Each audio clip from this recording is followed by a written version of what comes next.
요한복음 11장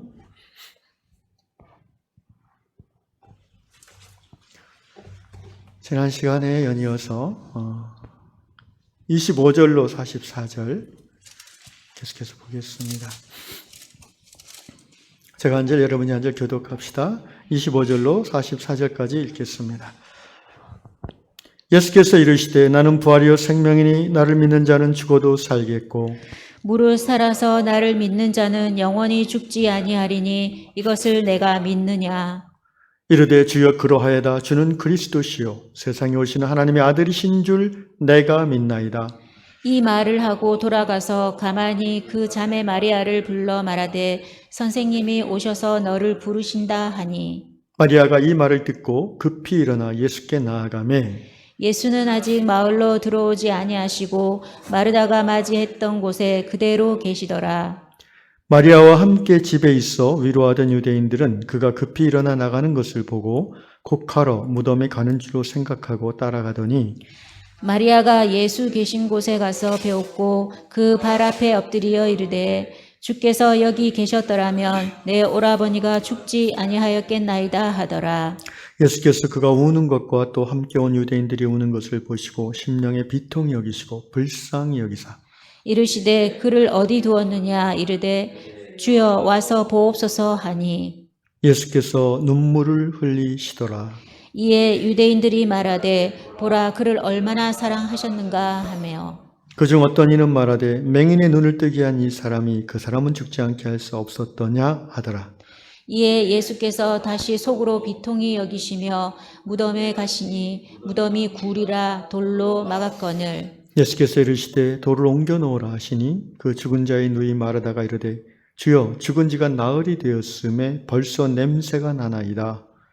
예수께서 이르시되 내 말이 내가 믿으면 하나님의 영광을 보리라 하지 아니하였느냐 하시니. 돌을 옮겨 놓으니 예수께서 눈을 들어 우러러 보시고 이르시되 아버지여 내 말을 들으신 것을 감사하나이다. 항상 내 말을 들으시는 줄을 내가 알았나이다. 그러나 이 말씀을 하옵는 것은 둘러선 무리를 위함이니 곧 아버지께서 나를 보내신 것을 그들로 믿게 하려 함이니이다.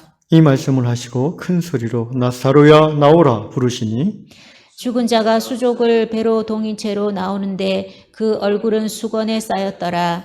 예수께서 이르시되 풀어놓아 다니게 하라 하시니라. 아멘. 신앙생활은 예수가 부활이요 생명이심을 믿고 그분에게 매일매일 맡겨드리는 삶이 신앙생활, 믿음생활입니다. 사람, 가족, 재물, 아파트, 연금, 토지 이런 것들에게 맡겨지는 인생은 결국 평안이 없어지는 것을 우리는 압니다. 그리고 거기에 얽매여서 자유가 없어지는 것을 압니다. 심지어 믿음의 공동체인 교회 안에서도 지체들끼리 서로를 믿고 자기의 인생을 맡길 수는 없습니다. 우리는 서로 사랑하기 위해서 부름받은 자들이지 자신을 의지하고자 부름받은 자들이 아닙니다. 오직 우리가 의지하고 우리 삶을 맡길 분은 예수 그리스도의 하나님 한 분이심을 믿습니다. 그래서 오늘 예수께서 지난주의 말씀의 핵심을 잠깐 요약하면 나는 부활이요 생명이니 나를 믿는 자는 죽어도 살겠고 살아서 나를 믿는 자는 영원히 죽지 아니하리니 이것을 내가 믿느냐라고 물어보셨는데요. 바로 이것이 매일매일 맡기는 신앙의 삶의 본질입니다. 나를 믿는 자는 죽어도 살겠고라는 말씀의 의미는 우리의 육신은 죽으나 그것이 소멸이 아니라 존재의 소멸이 아니라 다른 형태로 영원한 생명이신 하나님과 함께하는 삶을 살기 때문에 죽어도 산다고 했고 또한 마지막 때에 몸의 부활로서 하나님과 함께 영원히 살 것이기에 죽어도 살겠다고 말씀하시는 것입니다. 또한 살아서 나를 믿는 자는 영원히 죽지 않겠다라는 말은 육신의 죽음을 부인하는 것이 아니라 영생이란 개념 자체가 원래 영원한 시간의 무한한 연장의 삶을 말하는 게 아니라 영원한 생명이신 하나님과 함께하는 삶 그 자체가 영생, 조회라는 개념입니다. 그러니까 세상 사람들이 말하는 뭐 장생, 영생 이런 개념하고는 성경이 말한 영생은 차원이 다른 겁니다. 우리는 눈에 보이는 물질로서의 존재만을 살아있다고 생각하는데 그것은 성경적인 가치관이 아닙니다. 성경은 물질로 존재하든 영으로 존재하든 살아있음을 얘기하고 있고요. 영생의 개념은 하나님과 함께하는, 그러니까 하나님이 없는 곳은요 영생이 아니죠. 하나님과 함께하지 않는 삶은 아무리 잘 먹고 잘 살아도 이미 죽음 안에 들어가 있는 것입니다. 그런 의미에서 예수께서는 내가 이것을 믿느냐라고 나사로의 무덤에 가기 전에 나사로의 죽음 앞에서 비통해하는 동생 마르다에게 질문하셨고요. 마르다의 대답이 참 놀라운 대답이 나왔습니다. 야고보 11장 27절 같이 읽겠습니다. 시작. 이르되 주여 그러하여다. 주는 그리스도시요 세상에 오시는 하나님의 아들이신 줄 내가 믿나이다. 제가 요한복음 11장을 아마 지금까지 100번 이상은 봤을 겁니다. 못해도. 근데 볼 때마다 새롭게 깨닫는 것이 있습니다. 이 마르다의 고백이 원래 여기 있는 말씀인 줄 잘 알고 있는데 마르다가 이 고백을 했다는 사실이 새롭게 느껴졌어요. 무슨 말이냐면은 마르다는 여성이었잖아요. 여러분 이 고백을 다른 어디서 우리가 읽습니까? 마태복음에 보면 누가 하죠? 베드로가 합니다.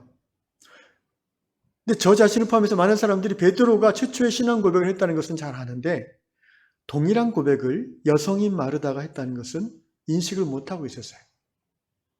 여러분 알고 있었나요? 저는 처음 알았어요. 이것이 무슨 의미가 있냐면은 2000년이 지난 지금도 여전히 남자들은 남성 우월주의를 가지고 산다는 거예요. 그리고 여성들 스스로도 자기 비하의 그런 마음이 아직도 많이 있다는 거예요. 페미니즘은 한편으로 보면 많은 남성들을 힘들게 하는 것이 있지만 역사의 발전이라는 단계 안목에서 보면 또한 계시의 발전이라는 안목에서 보면 저는 이 시대에 올 것이 왔다라고 생각이 들고요. 대한민국을 살아가는 50대 후반의 남성으로서 페미니즘 얘기를 하면 가끔 당혹감을 느끼는 것이 사실이지만 그 내용에 있어서 그러나 저는 큰 틀에서 그것을 받아들이려고 노력합니다. 왜냐하면 내 스스로가 평등을 얘기하고 평화를 얘기하는 사람으로서 차별의식이 아직도 내 안에 있다는 것을 오늘 요한복음 11장 말씀을 묵상하면서 깨달았기 때문입니다. 마르다가 이 고백을 했다는 것이 얼마나 새롭게 다가가는지 모릅니다. 주는 그리스도시요 살아계신 하나님의 아들이니다라고 베드로가 고백했고 오늘 마르다는 요한복음에서 주는 그리스도시요 세상에 오시는 하나님의 아들이시나이다 라고 고백했습니다. 인류 수천 년, 1만 년 가까운 인류 문명 역사 속에서 여성이 동등한, 남성과 동등한 정치적 투표권을 얻은 것은 200년이 아직 안 됩니다. 그럼 짧게 잡아도 문명 역사가 5,000년인데 그 중에 200년도 안 돼요. 그만큼 여성들은 인류 역사 속에서 내내 차별 대우를 받았고 종속적인 입장에서 무시당했습니다. 우리는 동시대를 살아가는 그리스도인 남성으로서 이 부분에 대해서 솔직히 하나님 앞에 회개할 필요가 있습니다. 자각해야 됩니다. 그러지 않으면 하나님의 계시의 발전된 형태를 우리가 받아들이기가 쉽지 않습니다. 그래서 제가 이 말씀 묵상하면서 제 안에 아직도 여성을 차별하는 부분이 뭐가 있나를 돌아보게 되었고 아내에게 미안한 마음이 많이 들었습니다. 당연한 권리로 여기는데 사실은 그것이 당연한 것이 아니라는 것을 깨달은 거죠. 재작년인가 제가 본 영화 중에 1989 김지영 그런 영화 지금 다시 요한복음 말씀을 묵상하면서 그 영화가 떠올려졌고 그때 그 주인공의 눈물이 다시 새삼스럽게 떠올랐습니다. 남자들이 회개해야 됩니다. 아멘. 지사님 아멘. 예. 알게 모르게 여성들이 아직도 예를 들어서 어두운 골목길을 퇴근하는 여성이 혼자 가기는 아직도 불안한 마음이 있다는 거죠. 근데 저는 그런 적을 한 번도 불안한 게 느껴본 적이 없거든요. 그게 내가 용감해서가 아니라 이 사회 구조 자체가 여성의 육체적으로 취약한 연약한 여성에게 불리하게 형성되어 있다는 것이 아직까지도 그렇습니다. 계속해서 이어서 나누면요. 오늘 이제 한 세 가지 정도 포인트를 잡아서 나누고 싶은데요.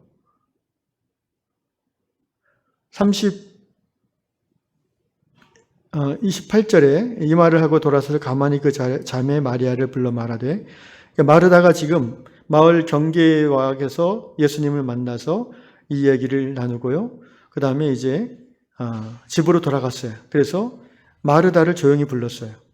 그러면서 예수님께서 너를 부르신다. 왜 조용히 불렀을까요? 지난주는 우리가 쉬었고, 지난주에도 나눴지만, 지금 요 베다니 마을, 나사로, 마리아 사는 베다니 마을은 예루살렘하고 가까운 곳이에요. 걸어서 한 20분, 30분 안쪽이에요. 예수님이 이 마을에 온다는 소문이 예루살렘에 들리면 바로 예수 체포조가 또 출동합니다. 예수님의 입장에서는 생명이 왔다 갔다 하는 일이에요. 그래서 그 요한복음 12장 16절에 보면 디두모라고 하는 도마가 다른 제자들에게 말하되 우리도 주와 함께 죽으러 가자 이런 얘기를 하잖아요. 그러니까 베다니로 나사로를 살리러 가는 이 길이 예수와 제자들에게는 죽음의 길이 될 수도 있다는 것을 알고 온 겁니다. 그래서 마르다도 조심스러운 거예요. 왜냐하면 자기 집에 이미 예루살렘에서 문상 온 유대인들이 많이 있기 때문에 자기들과의 친분 관계로 문상 왔지만 그 중에는 아직도 예수를 적대시하는 사람이 있을 수도 있지 않습니까?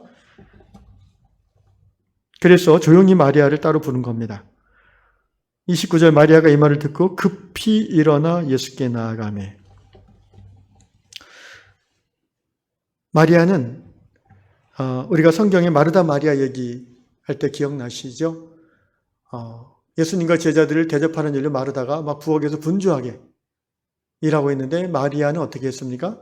예수님의 발 앞에 앉아서 말씀을 경청했다. 그리고 오늘 마리아에 대한 이야기가 또 나옵니다. 예수님이 너를 부른다는 말을 듣자마자 급히 일어나 예수께 나아왔다. 30절 예수는 아직 마을로 들어오지 아니하시고 마르다가 맞이했던 곳에 그대로 계신다. 31절 마리아와 함께 집에서 위로하던 유대인들은 그가 급히 일어나 나가는 것을 보고 급히 일어나라는 말을 계속 강조하고 있습니다.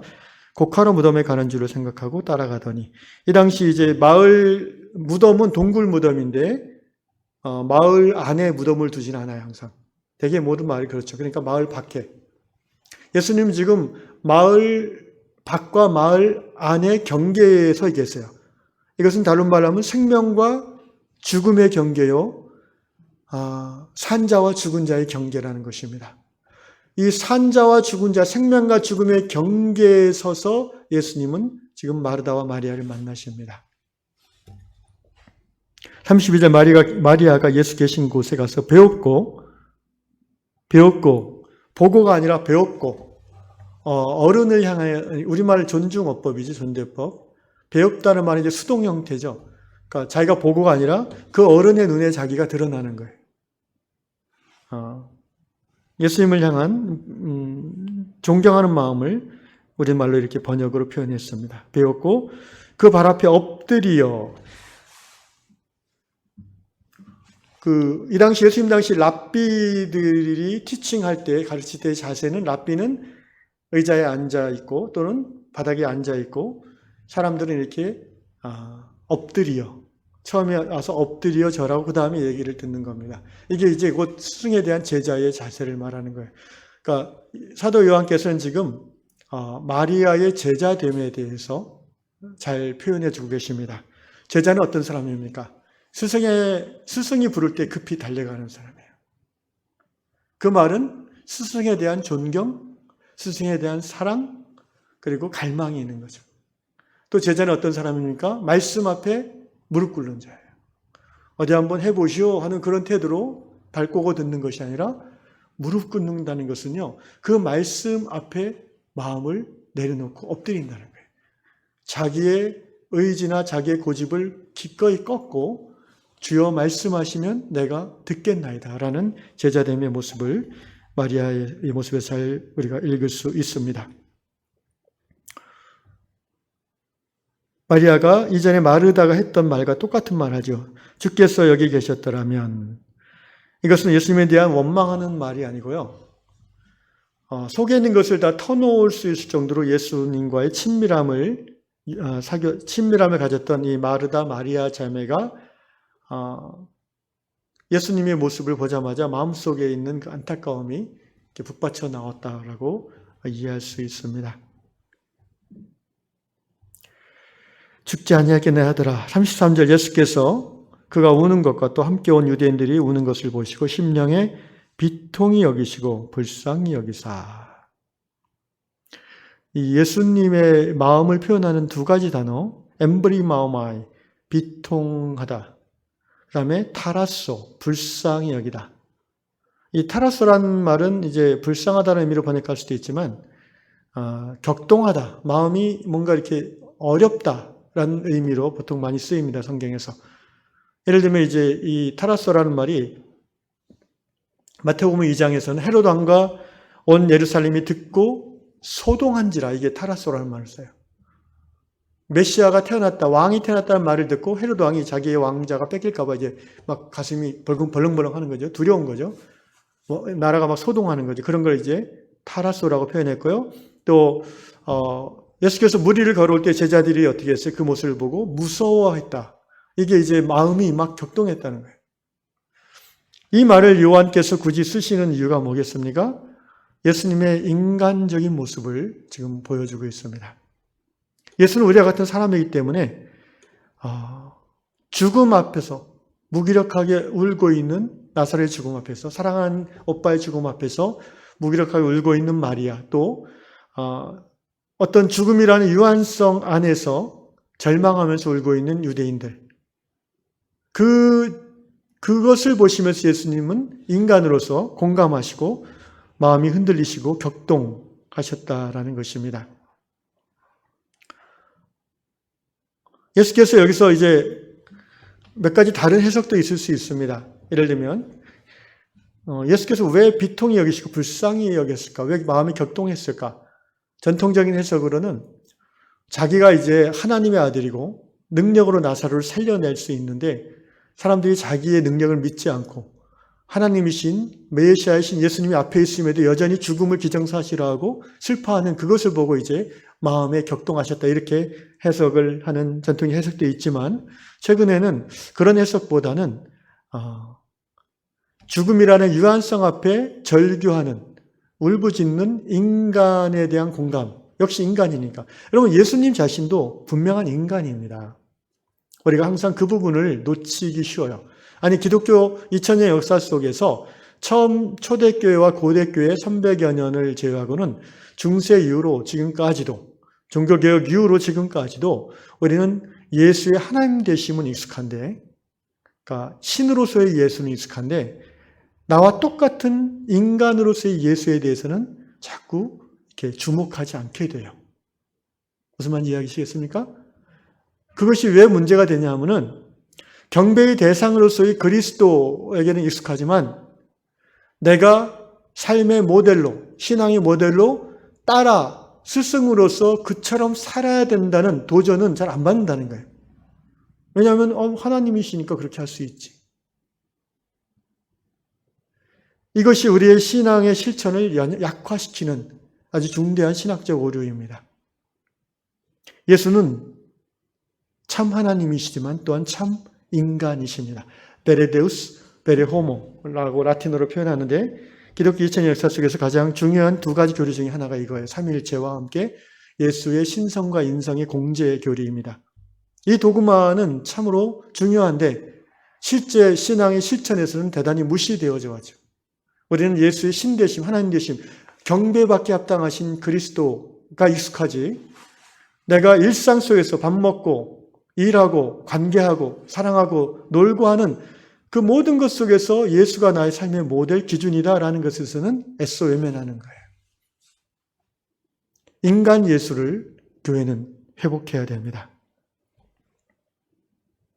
예수님은 우리가 똑같이 슬픈 일을 보면 함께 슬퍼하셨고요.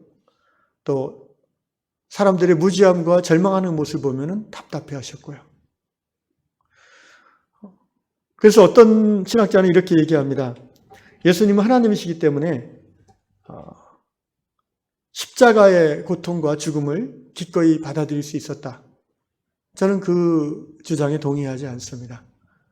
여러분, 만약에 예수님이 하나님으로서 십자가에 달렸다라면은 그러면 예수님이 고통을 느끼지 않을 겁니다. 왜냐하면 신은 고통을 안 느끼기 때문에.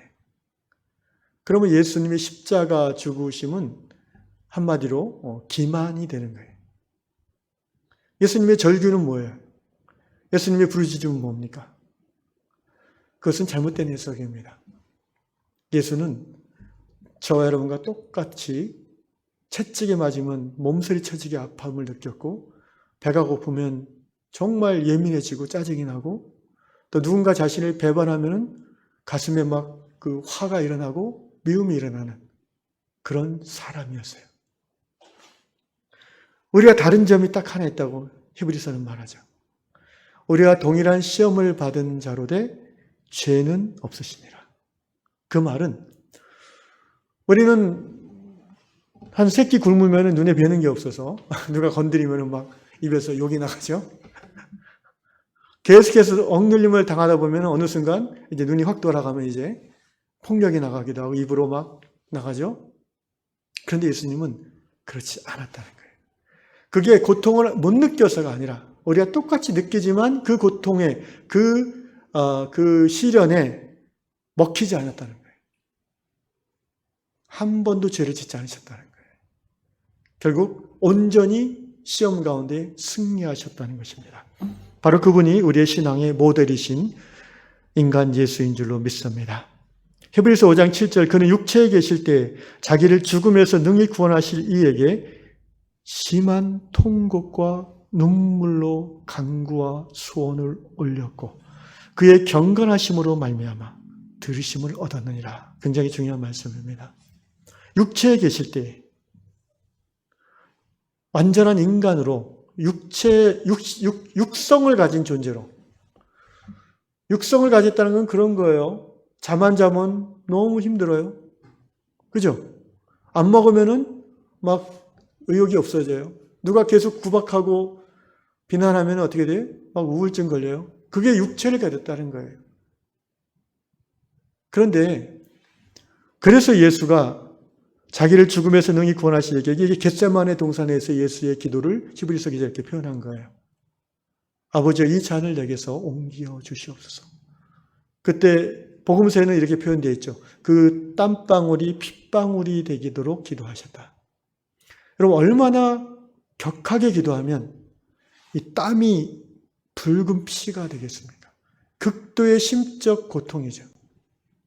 히브리서 기자는 그 예수의 고통을 심한 통곡과 눈물로 간구와 소원을 올리셨다. 이렇게 기도하셨어요. 이렇게 표현했습니다. 근데 겟세마네 동산의 기도가 응답되었다고 그랬어요. 그 응답이 뭐예요? 예수님이 어떻게 기도했어요? 이 잔을 내게서 옮겨 주시옵소서. 그렇게 끝났습니까? 그러나 나의 뜻대로 마옵시고 아버지의 뜻대로 이루어 주시옵소서.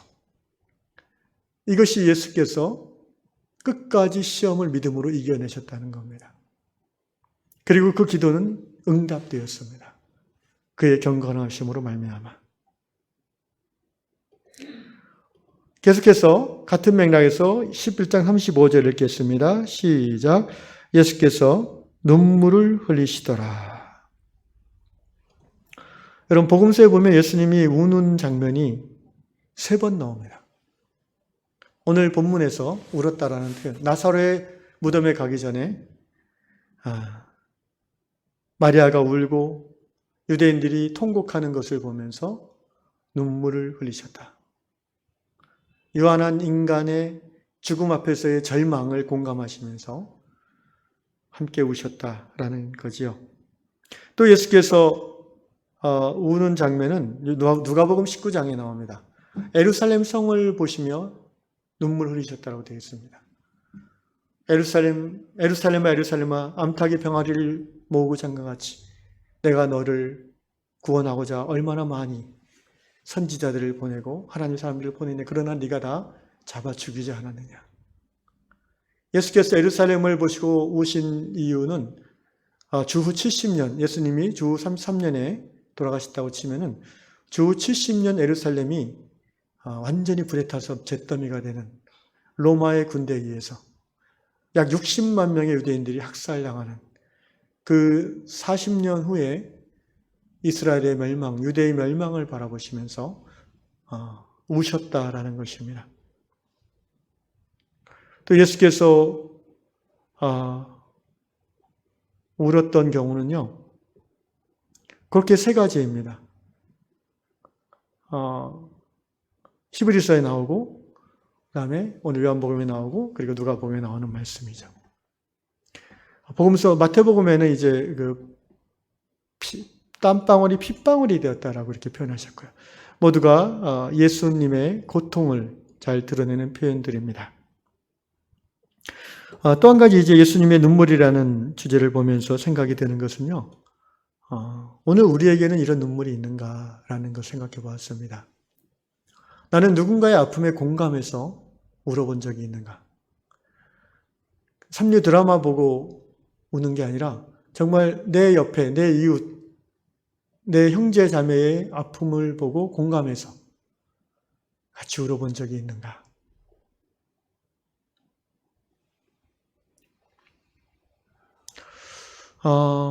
예화 하나 들어드리겠습니다. 옛날에 그 고질적인 눈의 안질로 고통받는 왕이 있었어요. 늘 눈이 아팠는데 아무리 의사들이 와서 고쳐도 고쳐지지 않았습니다. 어느 날 한 의사가 이 나라를 방문했는데 자기가 왕의 눈병을 고칠 수 있다고 했습니다. 그래서 왕이 그를 만났고요. 그는 자기를 따라서 궁을 나가서 사람들이 사는 곳으로 가자고 했습니다. 왕이 이 의사를 따라서 가는데 자꾸 그 소위 슬램가로 가는 거예요. 빈민촌으로, 못 사는 동네로. 궁정주의의 그 화려한 고관 대작들의 저택을 지나서 외곽으로 가는 거예요. 어느 가난한 그 마을에 들어가니까 슬픈 통곡 소리가 들려왔어요. 그 비참함 중에서도 그 통곡 소리는 왕의 귀에 더 크게 들려왔습니다. 그래서 찾아가 보니까 다 쓰러져가는 오막살이 단칸방에 어떤 시체가 있는데 가만히 하나 덮여 있고 그 시체 옆에서 어린 자식 셋이 통곡을 하고 있었습니다. 그 엄마가 병들어서 약도 못 쓰고 죽은 거죠. 그 처참한 모습을 보면서 이 왕의 눈에 눈물이 흘렀습니다. 왕이 함께 통곡을 했습니다. 얼마 후에 진정된 후에 왕은 깜짝 놀랐습니다. 눈의 통증이 사라져 버렸습니다. 긍휼의 눈물은 자신도 치료하고 다른 사람도 치료하는 아름다운 약입니다. 우리는 로마서 말씀대로 슬퍼하는 사람과 함께 슬퍼해야 합니다. 마태복음 말씀대로 애통해야 합니다. 그런 사람이 하나님의 위로를 경험할 것입니다. 오늘 우리들이 어떤 경우에 눈물을 흘립니까? 오늘 우리 시대를 바라보면서 우리는 눈물의 기도를 드린 적이 있습니까? 코로나로 인해서 힘들어하는 우리의 이웃들을 보면서 아프가니스탄 무자비한 이슬람 극단주의자들의 만행을 보면서 우리는 눈물이 날 수밖에 없습니다. 영국의 유명한 스펄전 목사님이 이런 말씀을 하셨습니다. 천국에는 마른 눈으로 들어가지 못합니다. 영혼의 눈물이 있어야 천국을 들어갈 수 있다는 겁니다. 내 이웃의 아픔에 공감하는 눈물이 있을 때 그 눈물이 세상을 따뜻하게 할 것입니다. 유명한 함석헌 선생님은 이런 말씀을 하셨어요. 눈물이 고인 눈으로 세상을 보면 하늘이 보인다. 무슨 말입니까? 하늘이 보인다는 건 하나님이 보인다는 의미죠. 그 비참한 고통 가운데 죽어가는 내 이웃을 보고 내가 눈에 눈물이 고일 때에 그 고통당한 이웃과 함께하는 하나님이 내 눈에 들어온다는 거예요. 일찍이 이 진리를 깨달은 그리고 눈물을 주소서라고 기도했던 우리나라 목사님이 있습니다. 전에 한번 말씀드렸던 이용도 목사님이십니다. 20세기 중반 일제강점기 때 감리교회 목사하셨는데요. 목사 안수 받고 약 3년 정도 사시면서 33살 나이에 예수님처럼 33살에 돌아가셨는데요. 이분이 3년 동안 사역하시면서 굉장히 우리나라 그 당시에 굉장히 유명한 부흥 목사셨습니다. 이분이 이런 시를 지었어요. 내게 눈물을 주소서. 중간부터 읽어보겠습니다. 눈물을 주소서. 오늘의 우리는 눈물이 다 말랐습니다. 눈물 없는 곳에 되지 못한 것들만 무성하여 있습니다. 눈물에는 살균력이 있습니다. 원망, 불평, 이기심은 전염병과 같아서 자신을 죽이고 또 남의 가슴에 화살을 받아 죽게 하는 악독한 병균입니다. 이 모든 균들은 눈물로서 죽일 수 있습니다. 동정의 눈물이 쏟아질 때, 뜨거운 사랑의 눈물이 쏟아질 때, 남을 원망하는 것이나 시기불평, 이기적 행동, 이 모든 좋지 못한 병균은 다 죽어버리고 맙니다. 그리고 따뜻하고 온유하고 좋은 새 마음을 내어줍니다. 마치 상처를 소독한 후에 새살이 돋아 나오듯이.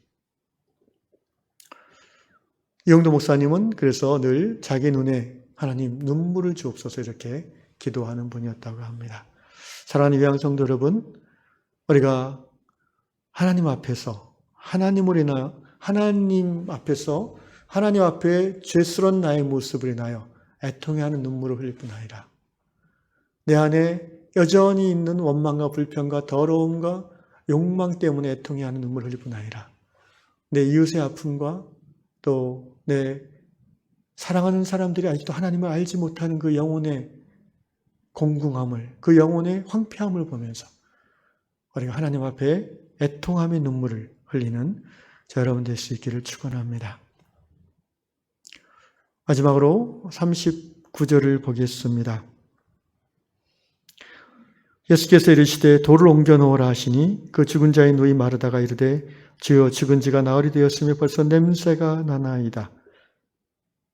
예수께서 이르시되 내 말이 내가 믿으면 하나님의 영광을 보리라 하지 않느냐 하시니 돌을 옮겨 놓으니 예수께서 눈을 들어 우러를 보시고 이르시되 아버지여 내 말을 들으신 것을 감사하나이다.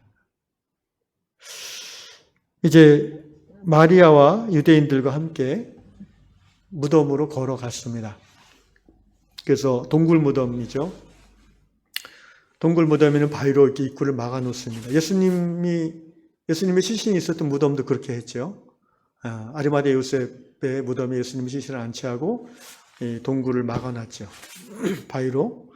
왜 그렇게 했냐면은 유대인들의 관습은 정결례법, 레위기에 나온 정결례법에 따르면 시체랑 접촉하는 것은 불결한 것으로 여깁니다. 유생적으로도 사실 그렇고요. 그래서 날씨가 이렇게 추운 날씨가 아니기 때문에 부패하고 세균이 침입할 수 있으니까 이렇게 닫아놓고, 그리고 또 이제 산짐승들이 시체를 못 뜯어먹도록 이렇게 막아놓죠. 애써 막아놓은 거를 이제 4일이나 지난 시체인데 그 열면은 냄새가 얼마나 풍기겠습니까? 그러니까 마르다가 냄새가 나나이다 이렇게. 그러니까 이미 이 마르다나 마리아 이 사람들의 주장은 뭐예요? 예수께서 그 돌을 옮겨 놓으라는 것은 끝난 것이 아니다. 나사로가 지금 끝난 것이 아니다. 내가 다시 살리겠다라는 의지의 표현인데 이 마르다를 포함한 다른 모든 사람들의 생각은 옮기지 마소서. 왜냐하면 이미 죽음을 기정사실로 받아들이는 거예요. 변화될 수 없다. 바꿀 수 없다. 불가능하다. 예수님은 옮겨 놓으라. 안 됩니다. 그때 예수께서 말해요. 내가 믿으면 하나님의 영광을 볼 거야. 내가 믿으면, 네가 내 말을 믿으면 하나님의 영광이 너에게 드러날 거야. 이렇게까지 말씀하시니까 이제 마르다가 거절 못하고 사람들에게 옮겨달라고 했습니다. 이 돌 입구가 이렇게 동굴 입구가 드러났죠. 저 안쪽에 이제 배로 동인 시신이 있을 겁니다. 이렇게 예수께서 41절을 눈을 들어 우러러 보시고 기도할 때 이렇게 하셨어요. 아버지여 내 말을 들으신 것을 감사하나이다. 좀 여러분 문장이 어색하지 않습니까? 이미 들었대요, 하나님이. 이미 완료형, 이거 원어도 헬라어 문장도 그래요. 완료형이에요. 이미 이루어졌어요. 이게 이제 완료형 어법이라고 해서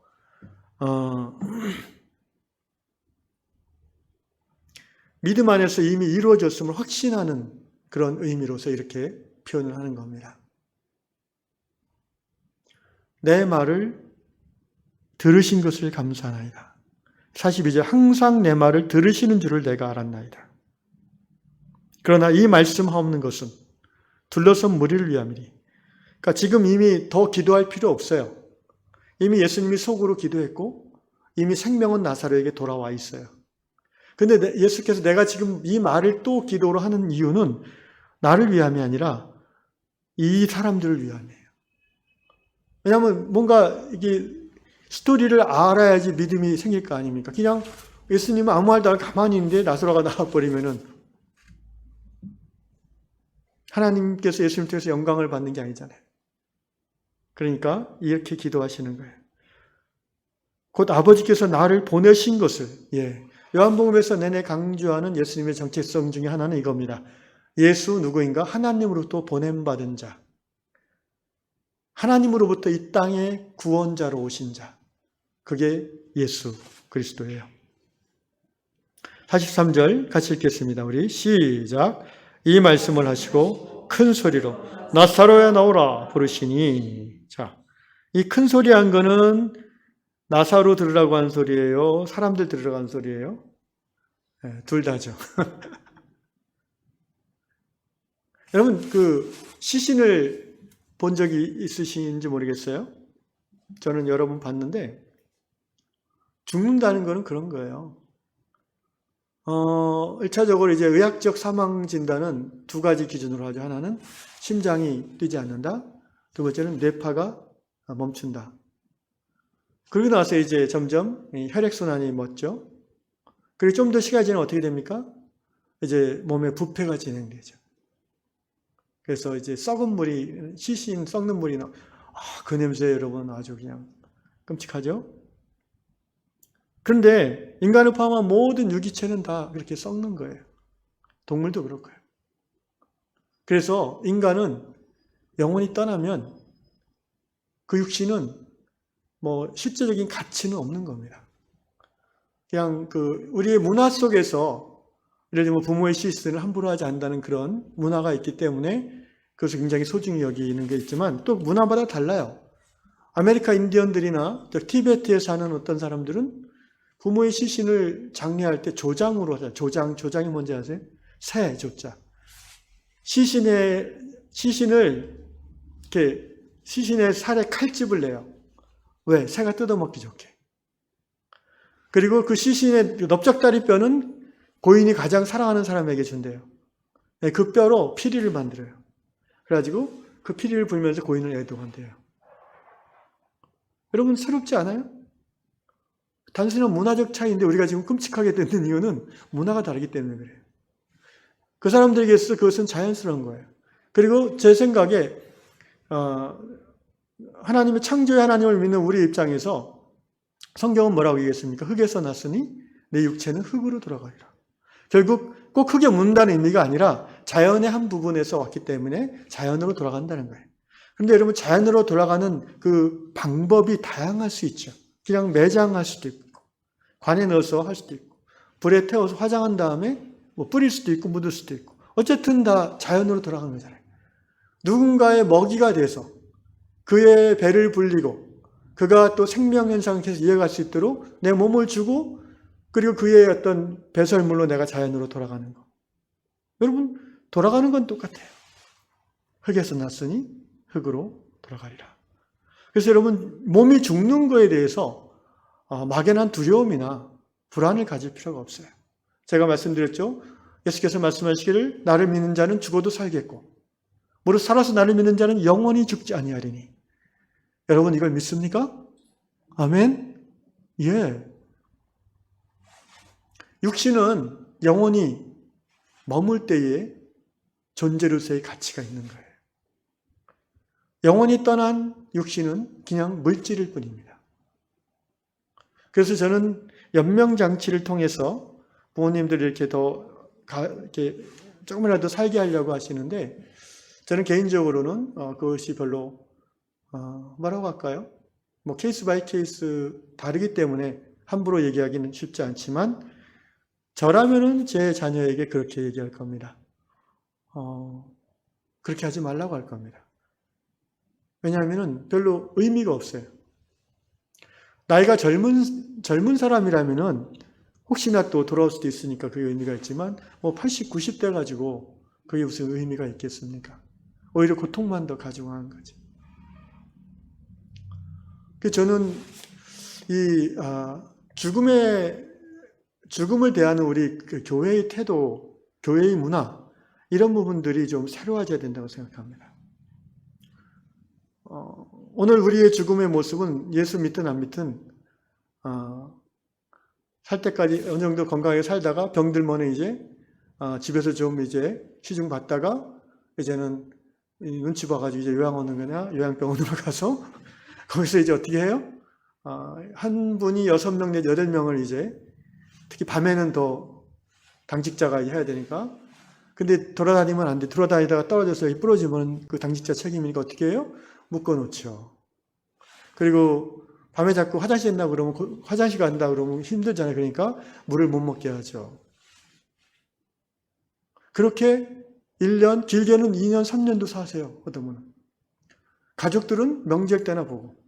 처음에는 뭐 한 달에 한 번 일주일에 한 번 찾아온대요. 근데 1년 지나고 2년 지나면은 그냥 명절 때나 오는 거죠. 우리가 왜 그렇게 우리의 인생의 마지막을 비참하게 지내야 됩니까? 안 그럴 수 있는데. 근데 많은 교회들이 거기까지 생각을 안 합니다. 저는 교회는 어떤 곳인가? 하나님의 백성들의 신앙 공동체는 어떤 곳인가? 그리스도의 몸의 지체들이잖아요. 서로가 서로를 끝까지 책임져 줄 수 있는 공동체 문화가 우리 교회에 절실하게 필요하다고 생각합니다. 그리고 저희 교회 같이 규모가 작은 교회도 뜻을 같이 하는 몇몇 교회들이 합심하면은 그런 시스템, 문화를 만들어갈 수 있어요. 그래서 제가 소원하는 죽음은, 저는 제가 죽는 날을 알고 싶어요. 하나님 앞에 듣고 싶어요. 제가 언제쯤 주님의 품에 안길 수 있겠습니까? 그러면 저는 알 것 같아요. 때가 되면. 여러분도 알 수 있어요. 알 것 같아요. 그래서 그때가 되면은 이제 걷기를 자제하는 거죠. 그래서 일주일에 내가 하나님 품에 안기겠구나라는 영적 감각이 확실히 들면은 이제 서서히 걷기를 줄여가는 거죠. 그리고 마지막 한 2, 3일 정도는 그냥 물만 먹고 그러면서 이제 주님 얼굴 배울, 그 사이에 이제 정리를 다 하는 거죠, 이제. 그리고 마지막 순간, 그동안 사랑했던 가족들과 또 교회의 지체들을 모아서 함께 하나님을 찬양하는 거죠. 히브리서의 야곱의 마지막 모습이 그거 아니겠습니까? 야곱이 죽을 때에 그 자손들을 축복하고, 두 번째로 침상에 누워있지 않고 일어나서 지팡이를 의지해서 손을 들고 여호와께 경배하였더라. 그리고는 이제 영원히 육신을 떠나는 거지. 그런데 우리는 사랑하는 가족들과 성도들과 함께 그런 존엄한 인생의 마지막 시간을 보낼 수가 없어요. 왜냐하면 요양병원에 있으니까. 거기다 또 연명까지 막 해요. 그래갖고 막 호스 몇 개 꽂고, 막 바늘 꽂고. 저는 몇 번 봤는데, 저라면은 그거 다 빼라고 했을 것 같은데, 또 다른 사람 부모니까 그거 어떻게 할 수가 없잖아요. 임종 예배만 드려주는 거죠. 사랑하는 유양의 성도 여러분, 죽음 앞에서 우리는 그냥 넋을 잃고 아무 생각 없이 세상을 따라서 죽음의 그 세속적 문화에 압도돼서 그냥 가만히 있는 사람들이 돼서는 안 되겠습니다. 우리는 성경의 가치관을 토대로 부활의 신앙을 가진 자들로서 죽음 앞에서 우리가 당당하게 함께 기도하며 함께 하나 되어 서로를 끝까지 보듬어주는 그런 유양 공동체가 될 수 있기를 주님의 이름으로 축원합니다. 지금 예수께서 나사로야 나오라 부르셨어요. 이때 이제 보니까 44절 같이 읽겠습니다. 시작. 죽은 자가 수족을 배로 동인 채로 나오는데 그 얼굴은 수건에 쌓였더라. 예수께서 이르시되 풀어놓아 다니게 하라. 엄청난 사건이 벌어졌어요. 지금. 그죠? 죽은 지 1시간, 2시간, 4시간도 아니라 4일이 지난 썩어 냄새가 나는 자, 여러분 요새 그 텔레비전이나 이런 거 보면은 필름을 거꾸로 돌리는 그런 거 있죠. 예? 예를 들어서 꽃이 피는데 이거를 막 빨리 돌리면은 꽃이 확 폈다가 또 빨리 돌리면 확 지고. 근데 이걸 거꾸로 돌리면 어떻게 돼요? 핀 꽃이 다시 쫙 줄어드는 그런 거 있잖아요. 영상 기법. 그런 생각을 해보세요. 지금 나사로의 시신이 4일 동안 동굴에 있었어요. 이미 부패가 진행됐어요. 이미 막 물이 줄줄 흐르고 있을 거예요. 그런데 예수께서 무덤 앞에 가시자마자 이미 속으로 여기 아버지께서 이미 내 말을 들으신 것을 감사하냐 그랬잖아요. 이미 예수님은 속으로 기도했어요. 나사로의 영혼을 돌려보내 주십시오. 나사로를 다시 살아나게 해 주십시오. 그리고는 하나님이 이미 그걸 들으셨다는 것을 예수님은 직감했어요. 그 다음에 몇 분의 시간을 두고 이제 이 말씀을 하신 다음에 나사로야 나오라라고 선포하셨어요. 그러니까 그 역순으로 이렇게 부패 이전의 단계를 쭉쭉쭉 거꾸로 가봅시다. 그러면 어떻게 됩니까? 썩는다는 건 세포가 이제 녹는 거잖아요. 세포가 죽는 거죠. 다시 세포가 살아나고 세포의 핵과 세포를 둘러싼 구성물질에 다시 영양분이 공급되기 시작하는 거예요. 어떻게 하는지 모르지만 그 다음에 다시 이제 세포들이 모여서 이제 조직을 이루잖아요. 티슈들이 다시 연결되고 끊어졌던 신경망들이 다시 회복되어지고 썩어있던 부패했던 뇌가 다시 살아나고 장기들이 하나씩 다시 활동하고 와우 근육, 인대, 뼈, 눈동자 그리고는 나사로가 눈을 딱 떴을 거예요. 그런데 캄캄해. 벙쪄 있겠죠. 이게 뭐지? 이게 뭐지? 그러다가 갑자기 바깥에서 자기를 사랑하시는 예수의 목소리를 들은 거예요. 나사로야 나오라. 예수님. 벌떡 일어나요. 그리고 걸어 나오는데 이게 묶여있으니까 어기적거리게. 여기 보잖아요. 수족을 배로 동인 채로 나온다. 이 말이 어기적 걸었다는 거예요. 그러니까 예수님이 풀어놓아 다니게 하라. 할렐루야. 자, 여기서 한 가지만 더 짧게 나누고 마치겠습니다. 하나님의 말씀은 능력이 있습니다. 말씀이 선포되어지면 뭔가 사건이 일어납니다. 지금 여러분이 여기에 있다는 것이 말씀 사건의 증거죠. 여러분이 하나님 말씀 듣기 전에는 신앙이 없었고 구원의 확신이 없었고 하나님의 자녀인 줄도 몰랐고 그냥 세상 사람이었어요. 죄와 사망 권세 아래 노예로 살던 사람들. 어느 날 하나님의 은총 가운데 성령의 깨닫게 하심으로 복음의 말씀이 여러분의 귀에 들려졌고 그 말씀이 힘이 있어서 여러분의 마음을 교회로 이끌었고 성경으로 이끌었고 여러분 안에 죄인됨이 깨달아졌어요. 여러분 이게 따라합시다. 말씀은 에너지다. 창세기 1장에 보세요. 하나님께서 말씀하시되 빛이 있으라. 여러분 하나님은 온 천지 만물을 창조하셨어요. 이 창조하셨다는 것이 얼마나 엄청난 에너지를 쓰시는 건지 아시겠죠? 네? 여러분 이거 하나 만드는데도 전기가 들어가고 물질이 들어가잖아. 물질은 다 에너지잖아요. 아인슈타인 법칙에 의하면. 그러니까 이 온 천지 만물을 지은다는 것은 우리가 상상할 수 없는 무한대의 에너지가 발출된 거예요. 누구로부터? 하나님의 말씀으로부터. 말씀은 에너지예요. 그래서 말씀은 사건을 일으켜요. 말씀이 역사하면 사건이 일어나요. 나라는 존재가 변화되는 사건이 일어나요. 죽어있던 썩어있던 나사로의 시신의 생명이 돌아오고 그가 살아나는 사건이 일어나요. 이것을 우리가 그래서 말씀 사건이라고 합니다. 여러분, 신앙은 말씀을 통해서 사건을 경험하는 삶입니다. 오늘 우리 시대는 지난 2000년 교회 역사 속에서 다른 어떤 때보다도 말씀이 선포가 많이 일어나는 시대예요. 그렇지 않습니까? 유튜브만 들어가면 수백 개의 말씀을 영어로 전 세계 말로 다 들을 수 있잖아요. 우리나라만 해도 얼마나 설교가 이렇게 말씀이 많습니까? 그러면 우리나라는 이미 천국이 됐어야 되겠네요. 미국은 이미 천국이 됐어요. 미국이 아니라. 기독교 나라들인데. 그런데 왜 말씀은 넘쳐나는데 아무런 하나님 나라로서의 변화가 일어나지 않는가? 말씀은 선포되어지지만 사건은 일어나지 않는다는 거예요. 왜 그럴까요? 지금 말씀이 선포되어지는데 여러분 안에 어떤 사건이 일어나야 되는데 이제 그 사건이 하나님의 은총 가운데 일어나시기를 주 이름으로 축원합니다. 사건이 일어나지 않는 이유는 두 가지라고 생각해요. 하나는 전하는 자가 문제가 있어요. 지도 모르는 걸 전해. 지도 안 믿는 걸 막 선포해. 솔직히 저도 그럴 때도 있어요. 이제 지금은 제가 이 말씀은 제가 믿고 선포합니다.